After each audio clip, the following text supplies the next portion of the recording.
Hey everybody, my name is Dowden, and in this tutorial, we're going to be using Ableton Live 10's stock reverb plugin to create some pretty simple yet interesting pad sounds.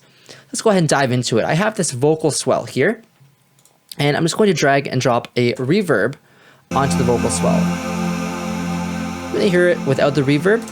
It's already a pretty wet sound. It'd be good as a pad, but then I'm going to turn the reverb on. I'm going to leave all the settings the same, except I'm going to turn the low cut on because I don't really want that low end of that sound. And then I'm going to go over to the freeze section, and I'm going to turn off the flat so that it doesn't bypass the filters, and I'm going to turn off the cut as well. We're going to be using the freeze function inside of the reverb plugin. So when the sound is playing and the reverb is being processed, we can click on this freeze button, and it's going to freeze that section of processing, and it's going to hold on to that, and it's going to keep on sustaining that sound. Let's take a listen how that sounds. So you can hear how it's sustaining. Even though it's not playing anymore, the reverb has held on to that section, and it just sounds really nice. So I'm going to add a second reverb onto it. So I'm going to play the sound again, but I'm going to freeze them at different times. And this is going to freeze two very similar but a little bit different sections of that pad. The last thing I'm going to do is I'm going to add an EQ.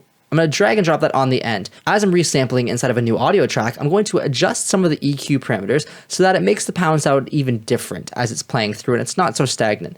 And record this sound. And I'm going to turn on the freeze first, second, and then EQ.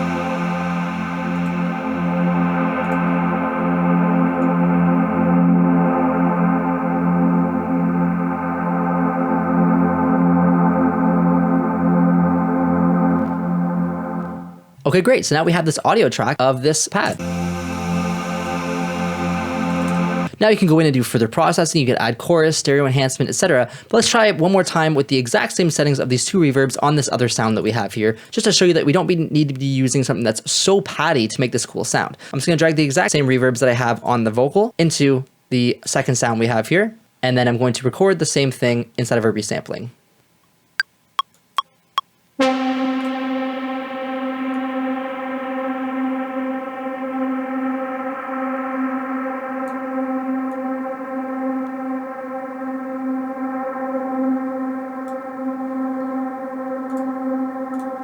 And now we have the second pad, which actually still sounds great, even though it's not using such a lush sound from the beginning.